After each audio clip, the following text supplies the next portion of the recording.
Let's get it.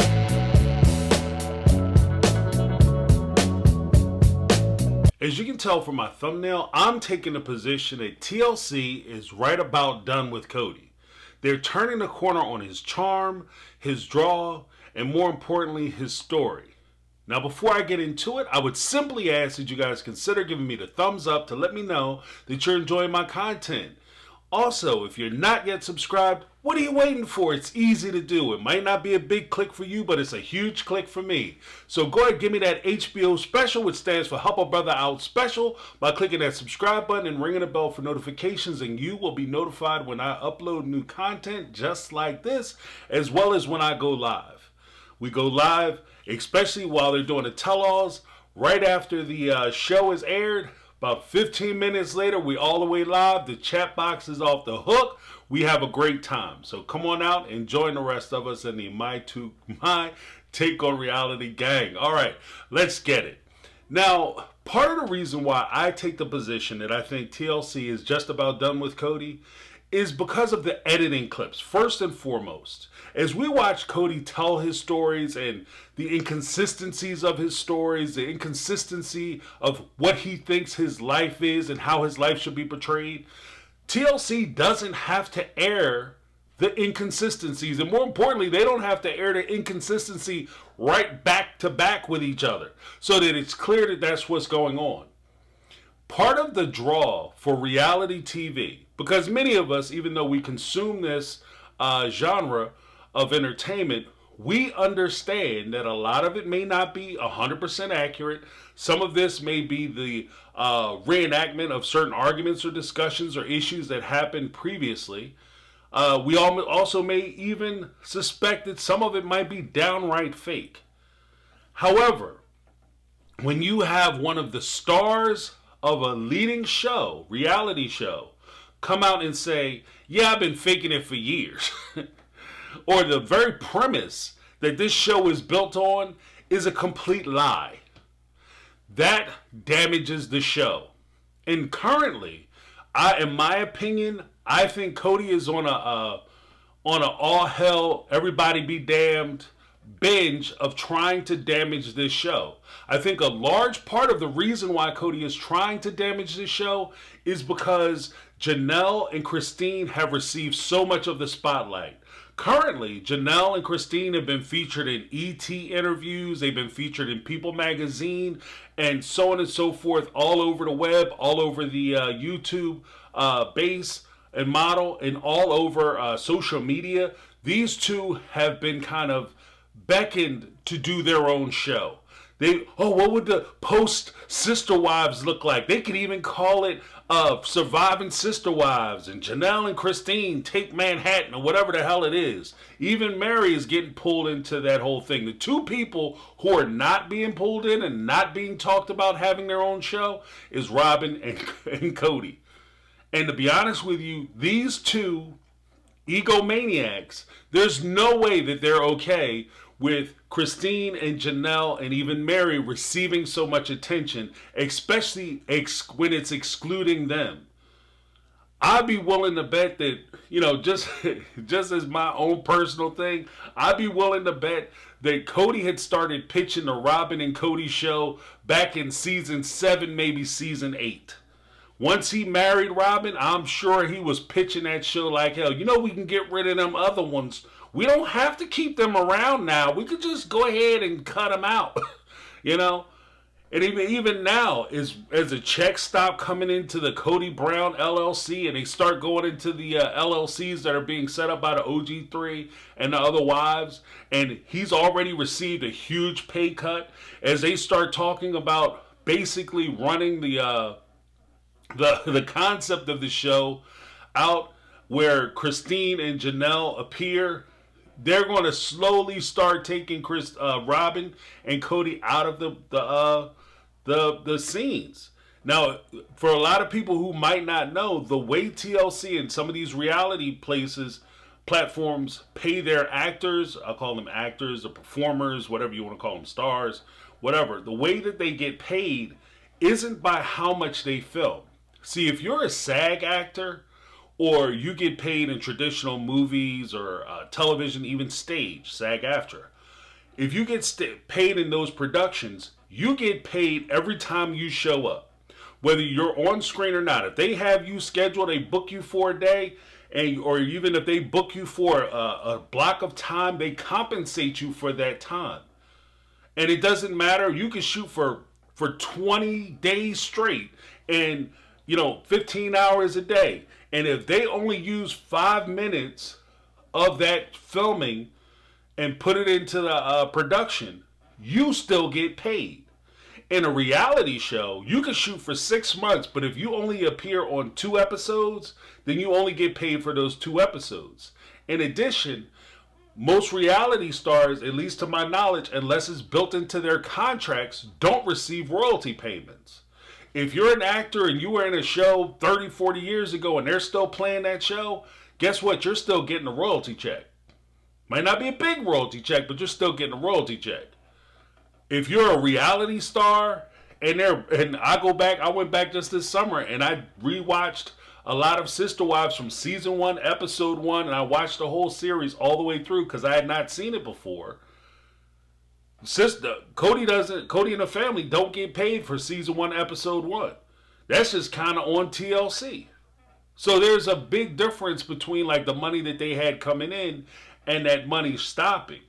Now, I've always said that because the reality shows are the way they are, these are not careers. These are opportunities. And when you make that money, you have to save that money or invest that money wisely because you're not guaranteed that you're going to come back. This is really with any acting career, but with reality shows for sure. Because you get dropped by TLC, there might not be another platform that's willing to pick your show up and keep going. And you're not like an actor where you can maybe take on a different role. That you get paid for being you. And one of the most important parts of that is they have to be able to trust you as the performer. I have to be able to trust that what I'm seeing on screen is at least resembling something that's happening in their lives. One of the big things that came out during the tell-all was this particular scene where Kody had came out and said how he felt about the OG3. And I'm going to show the contradictory statement that he made that went back to season 1 right after that. Let's take a look. How do you feel you started out with Robyn then? Was it different?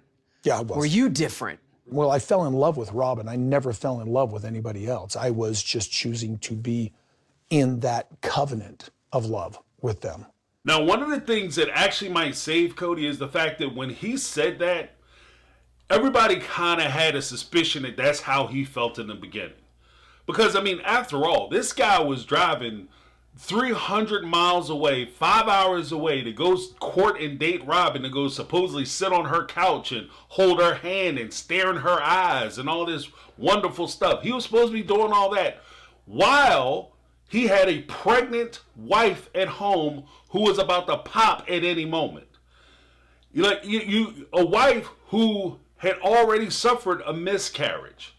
So you get in your car and you drive 5 hours away, 300 miles away, and if something were to happen, you wouldn't be able to get there in time.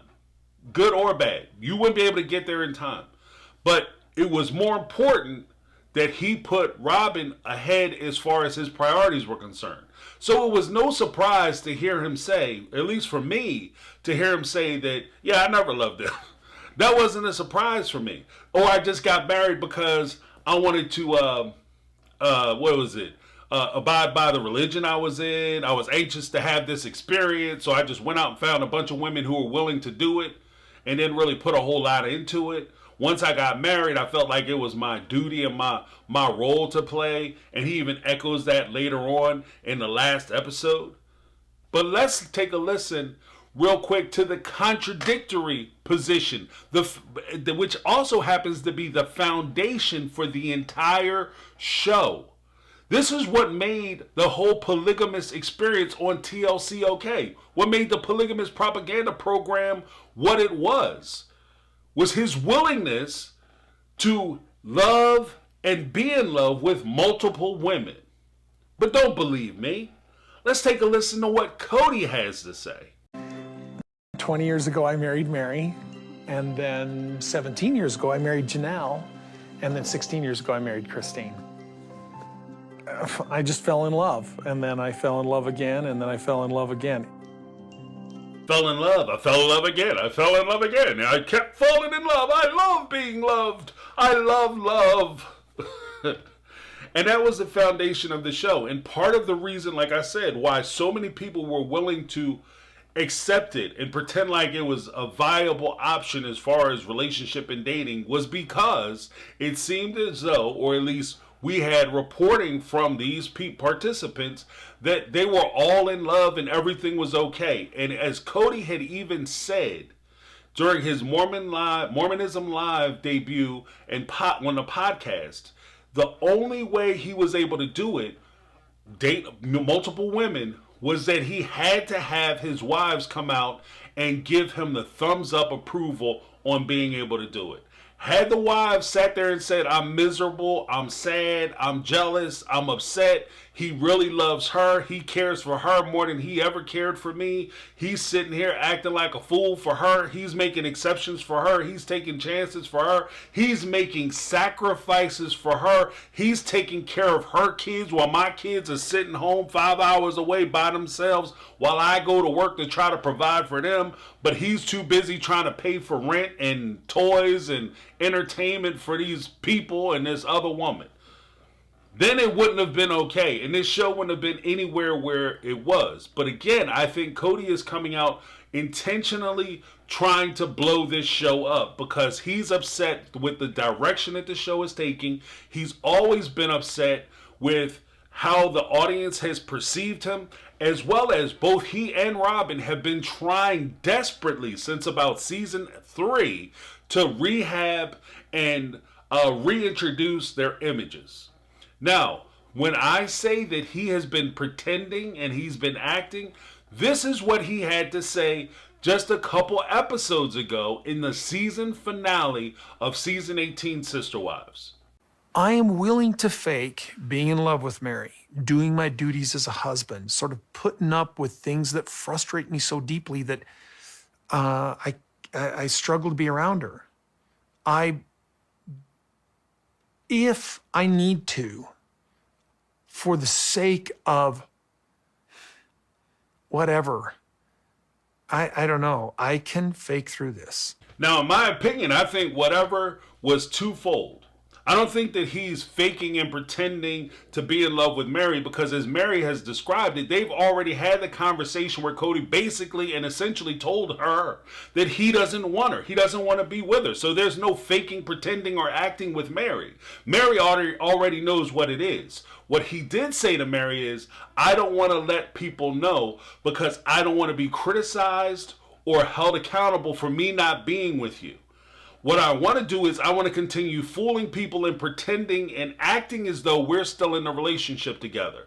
And that does two things. One, he gets to maintain his image as a polygamist. Two, and probably more important for him, he gets to keep the TV show. A lot of times when we do these assessments, we take out the equation, or at least a very important exponent of the television show and the importance of the television show and his desire to remain on the television show. You can't be on a show called Sister Wives with no sister wives. And Meri was a critical part of that situation. Meri, without Kody and Meri's situation, and even Christine, above all the cast, what Kody and Robyn have been trying to do is cast Meri as the villain of the show, because every reality show, whether you like it or not, the part of the formula is simply you have to have a villain. Who's going to be the villain on the show?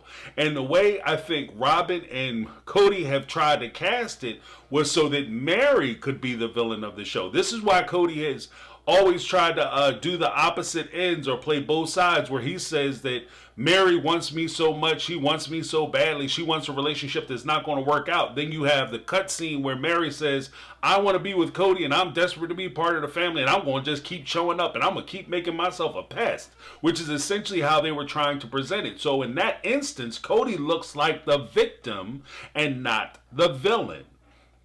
The second part that I think Kody is trying to figure out when he says, I can continue acting so, because I don't know what's going on. I think the second part of why he is so pressed about keeping the act going is because he's also thinking about Coyote Pass and getting Coyote Pass paid off. Now, if he continues to drag Meri out and keep kind of giving her hope, and he has Robyn there giving her hope while he's telling her, no, it's never going to happen, he gets to save face because he's been telling her the truth, but he also has Robyn there doing the dirty work where she's saying behind the scenes, no, Meri, you should keep coming, you should keep trying, these are things that you need to do. Coyote Pass is so important to him. So if we could finally pay that land off, you could build a house right next to him and I'll send them over to you. Wouldn't that be great? We'll be on the same land together. We'll be neighbors. And you can look at him and maybe you guys can reignite your passion, the thing you very much want. And I think that that's part of what's going on also, is that Robyn is in on it. Like, she's not this quiet, unknowing simpleton who has no idea what's going on. I think she completely understands what's going on, and she's trying to manipulate the situation. Again, that's not necessarily a bad thing on a reality show. Horrible thing when you try to create like friends, family, or romantic relationships. You don't want somebody who's going to be manipulative and tricky and trying to fool you all the time. But on a reality show, that's gold. Even with Kody saying that, I want to be the devil that everybody thinks I am. That I thought for the first part that was him accepting his role as the villain. But as I'm watching, there is time and time again where Kody is trying to blow up the production. When he got in an argument with Janelle, that is actually footage that we never should have been able to see. Why do I say that? In reality shows, one of the golden rule of a reality show is for you to pretend as though there aren't people standing in your living room. A guy standing there with a big old boom mic in your face, and a dude sitting there with like 3-4 guys with 30-40 pound cameras on their shoulders. You're supposed to pretend as though those people don't exist and they're not there. That's the first thing you learn. These guys have been on this show for 18 seasons, 17 seasons. I think at that time they had been on the show for 16 seasons. That was the 16 from season 16, 17 when they had that big explosion, that big blow up. So they've been on this show for that long, and then Kody looks in the camera when the conversation isn't going the way he wants. He looks in the camera and says, tell the world, tell them about your little excuses, because he wanted to make sure that footage was footage that could never be used. And for the most part, it kind of worked. But I think TLC is rounding the corner on Kody, so they're exposing him. And this was a way that they could expose him and make him look bad. And that's why part of the reason why during the tell-all, even when he showed up for that, season 17, he made rules and guidelines on what he was going to talk about, what he wasn't going to talk about. Mister, I'm going to look at my watch when you ask me a question about Robyn. Now, all of a sudden, I'm sure he tried the same thing with this blow-up argument he had with Janelle. And TLC probably told him, look, if you don't come to this thing, this will be your last season. We'll get rid of you, and we'll just go ahead and roll the show we want to roll anyway. And so, therefore, he had to sit there and tolerate that. Now, some of us are going to say, well, if they got that much power, that much sway, how come they actually don't push him for some of these tell-alls? I'm kind of curious how this is going to turn out.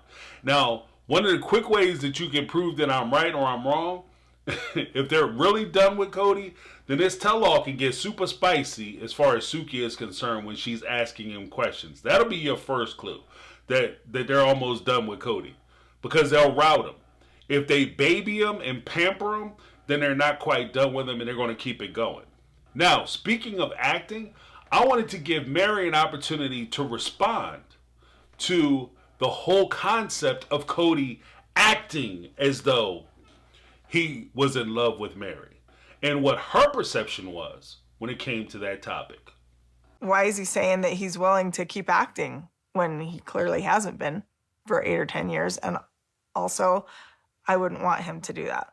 I've wanted to heal our relationship and even create a new relationship, but I've never insisted on it. And even as Meri said, he's not good at acting. He's not good at pretending. And who the hell wants that? Even if it was a thing, who would want that? And why would you say that to somebody? Yeah, by the way, I was pretending to like you. But Kody makes the reference that he doesn't even like Meri. He didn't even care for her. He doesn't like her personality, much less try to have a romantic relationship with her. And you would have to be some kind of fool. And this is him not understanding or dealing with people, or at best case scenario, looking down on her intelligence and assuming that Meri is an idiot is basically what it is. Meri the moron is how he's trying to treat Meri. Oh, I was pretending to like you. You didn't know. Meri's like, I totally knew you were pretending to like me. But you have so much vitriol in a lot of the scenes that he had with Meri. You could see the distaste in his face with Meri. Every time Meri opened up her mouth, Kody rolled his eyes in the back of his head. I thought this dude was possessed or something. I thought he needed an exorcist. Every time he sits in a room with Meri, he's always like, you ever notice that when Meri is sitting there, he's always kind of doodling with something or playing with something on the table in front of him. He never looks her in the face, never talks to her. He always tries to distract her and do something that he finds interesting or something that he wants to do.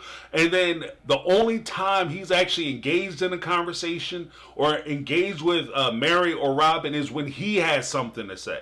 When he's talking about something, everybody got to stop, listen. What are you saying? What was that? It's the most important thing I ever heard. When she's talking or they're talking amongst each other, he clearly exhibits the idea that he doesn't want to be there. He's uncomfortable. He has so much other stuff to do. Now, another big thing that I noticed is that Robyn had made the assertion during the tell-all that there's a whole lot of rewriting of history going on. People are telling these stories and they're trying to turn history around. No, lady, you and your crazy man, Mr. Crazy Pants, have been trying to turn history the entire time. We watch the show. What makes it even crazier is that I know Robyn and Kody have always tried to take the position, at least from season, I think it was 7, 8, or 9, somewhere around there, that they are no longer watching the show. Robyn took down her Twitter because it was getting spicy and people were talking crap to her and she couldn't handle the criticism. So she supposedly stopped watching the show. Although Kody has revealed, even in season 17, that, you guys are talking a bunch of crap about me for the last 2 seasons. You guys talking crap about me behind my back and all that. So clearly they're watching the show. But if you're watching the show and you understand what's going on in the show, why are you so surprised, Robyn? Why are you pretending like you don't understand what's going on, Robyn? We know it's a TV show. I know we like to pretend that you might not be aware of certain things, but after the show airs, I know you go back and watch it. Who wouldn't watch it? I might not watch my segments because I know what happened on my segments. I might, because that way I know what the audience has seen, and I know what people have talked about, and I know when I show up to the tell-off, if there's if there's any clarification that needs to be had, that's my opportunity to go ahead and say, guys, this isn't what happened, or here's the part that you're missing on what happened, and try to explain it that way. So I know you're watching it. And I know you're also watching what's going on with these women. So for you to sit there and pretend like you don't understand what's happening is ridiculous. But let's take a listen to what Robyn has to say with regard to rewriting history. It still makes me wonder, because I wonder if it's just the rewriting of history, because there seems to be a lot of that. When your husband is saying he wept for joy for months because he had found you. But I don't think he was saying that to them. Does he say? No, but that's just how he was feeling. Okay. So when a person is feeling that kind of inner joy, yeah, it's kind of hard just to suppress it and just be like, okay. And I agree with what Suki said. When somebody is weeping for joy for months on end, the wives are going to notice. Robyn, he didn't say that to them. He don't have to come out and say, I'm crying over Robyn. They know what he's crying about. They know why he's upset. And if you ever watch the show, Robyn, I knew when they started talking about it, I said to myself, I've heard this story before. I didn't hear this story last week or this season. I heard this story a while ago. You know when you heard the story about how Kody cried and was so upset about what was going on. You know, when you guys heard that story, you probably heard it around the same time I did. Not the same time, that's not fair, because I just did the rewatch. You probably heard it a little while ago, but you heard it, and it was the same episode. You know what episode it was? It was season 1, episode 1, where Kody was sitting on the couch talking about Robyn and how much passion and how much love he had for her and how strongly he felt for her. And this is what he said to his other 3 wives on that couch in a state of remembrance of his reaction to Robyn and dealing with Robyn. When Robyn and I were new in the relationship, my heart, I was going through some real difficult times, and I'm in Christine's room sobbing. I remember, yeah. Sorry. I was sobbing. I didn't know what was wrong. I'm looking at her. I don't know what's wrong. But I'm like, my heart is breaking in a million pieces, all this. And Christine's like, well, you're lovesick, and the only cure is a marriage. You know? The only cure is a marriage. Are you insane? Like, as I was watching that, this is a while ago, I remember the first time I saw that. And it was notable to me how much pain Christine, Meri, and even Janelle, like, she put a big smile on her face at the end, like everything was funny and joking and everything was cool, but you could see the pain on each one of these women's faces as they sat there and relived the realization that Kody was deeply in love with this other woman. And he probably, and even according to Kody, and this is the one thing I do believe, he probably displayed more love for this other woman, Robyn, than he has for any one of the OG3 at any time. He was more willing to make compromise. He was willing to make changes. He was willing to change family traditions, family rules and guidelines for this woman because she simply came in and she made a suggestion that she didn't like something.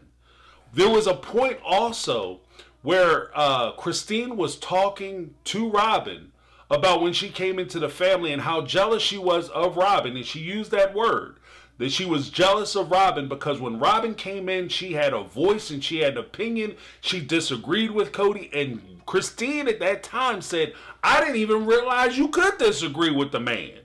Because I thought if you disagreed with him, it was going to be all kinds of problems and you were not going to you're going to reach a dead heat impasse where you're not going to be able to move forward. You're not going to be able to do anything because this man is going to be that upset.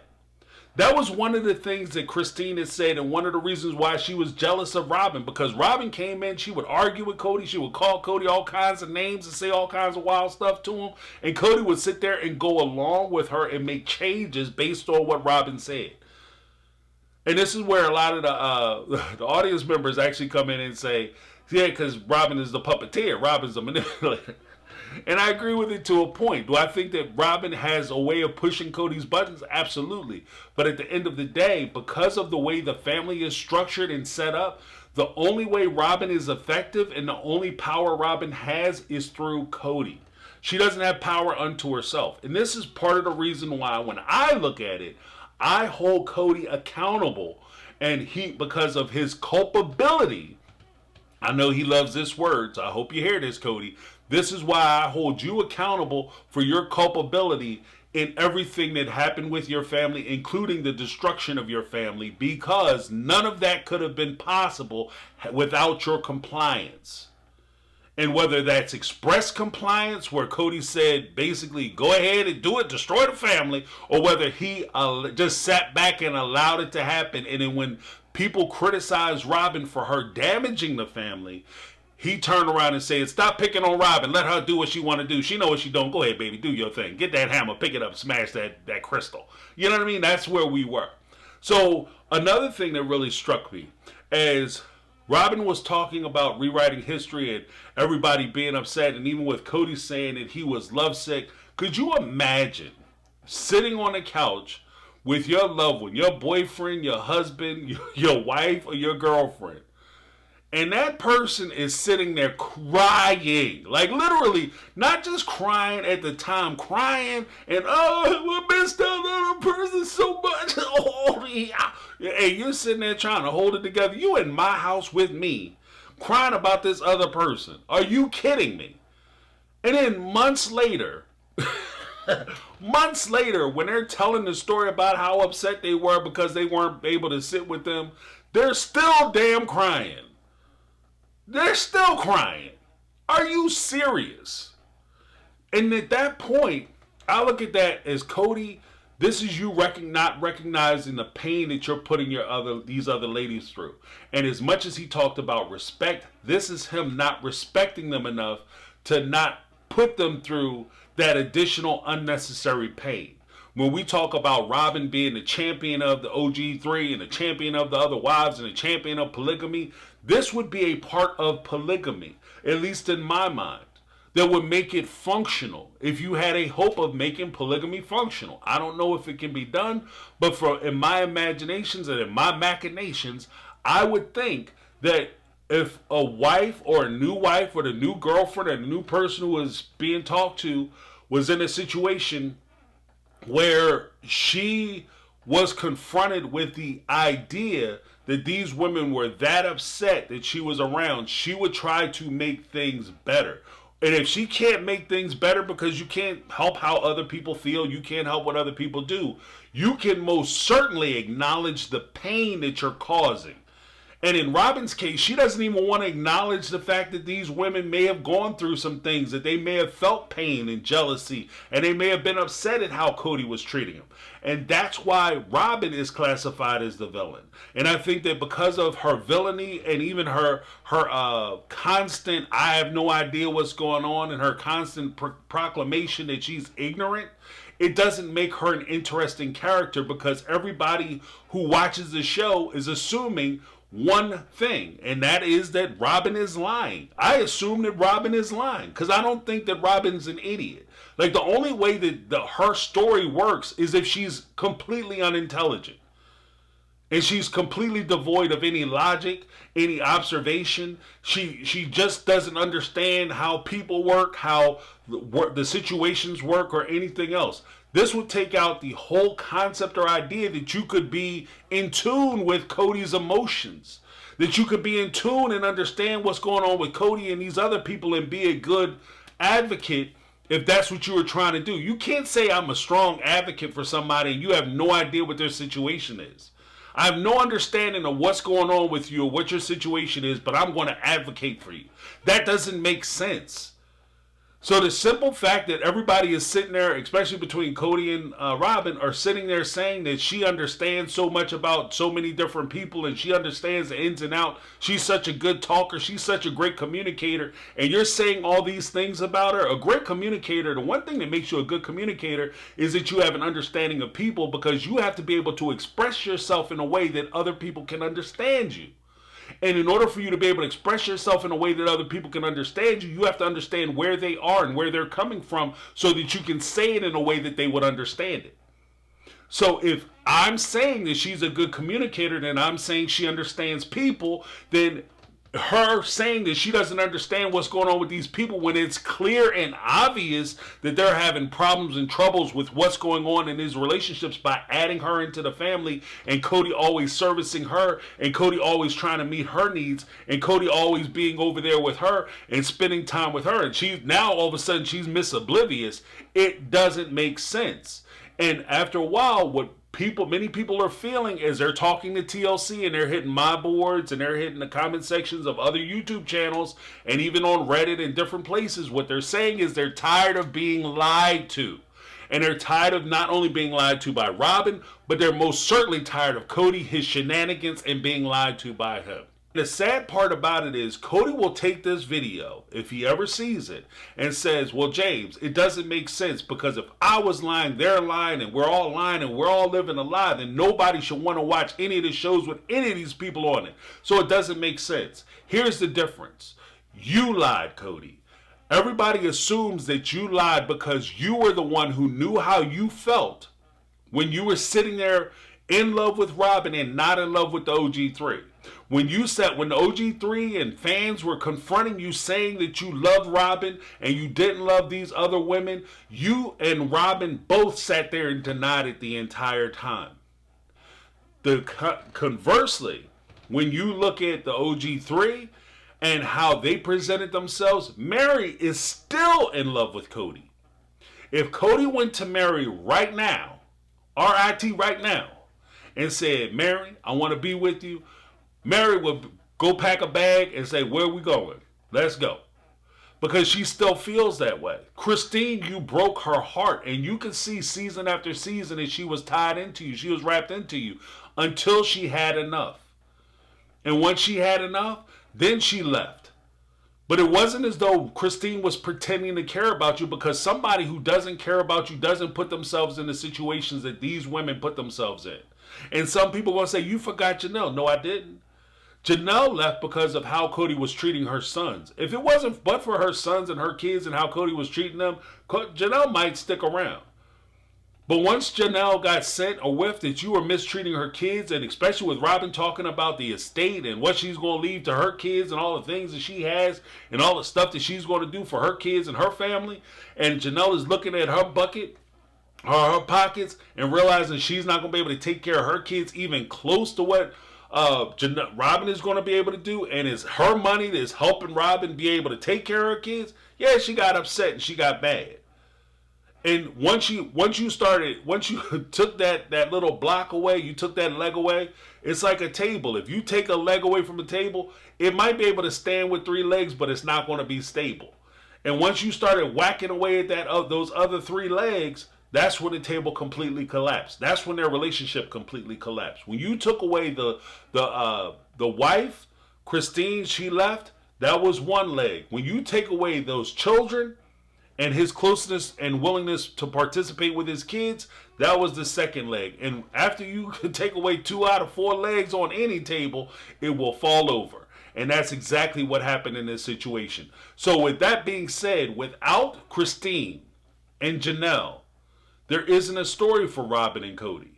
Because you just can't have 2 villains walking around doing villain shit. It's just not interesting. Right? And it's like same. Without Meri, you just have an undesirable situation where Kody would have to sit there and talk to Robyn, between the 2 of them, which they have not done. If even today, we have not seen a scenario or a full scene where Robyn and Kody were sitting down having a conversation between the 2 of them with no one else present. There's always some other distraction or some other person or some other character present when Robyn and Kody are together, because they refuse to shoot with one another. Part of his big revelation about how much he's in love with Robyn is because he hasn't shot a scene by himself with Robyn since about maybe the 2nd or 3rd episode, or no, when he was doing the whole thing and they were talking about Sister Wives Closet. Those are some of the last episodes that they shot. When he was in the closet and she was talking about, I want to have more children. I want to have a baby, so let's rip people off and formulate an MLM, and that way we can rip people off with Sister Wives Closet. Yay! We'll get millions. It'll be great, and we'll have more children, and that way I can hit you with child support when I leave your ass. Like, that's basically where they were. And they haven't shot any scenes with each other, so they needed a Meri. They need a Janelle. They need somebody other than each other to sit there and talk about, especially they're trying to make Christine, because that's the big push now. They were trying to make Meri the villain, but with since season 16 going into 17, they've been consistently trying to cast Christine as the villain of the show. That's why every time you turn around, both of them have Christine's name in their mouth and they're running her down and talking about all the evil stuff she's doing. She's taking the kids away. She destroyed the family. She just left without saying nothing. We had no idea. Oh, she's so evil and so mean and so nasty. And that's why Christine must be stopped. Christine wants to be like me. Thanks, Christine. I'm not dramatic. That's why they're doing a hard press as far as trying to make Christine a villain. That and the fact that they're trying to sabotage Christine's possibility of having her own show because they see the writing on the wall. Let me know what you guys think. This is My Take. I'm James. This has been My Take on Reality. And I'm out. 'Cause I've been living life right like I could just die any minute. Going for a ride down the side. PCA.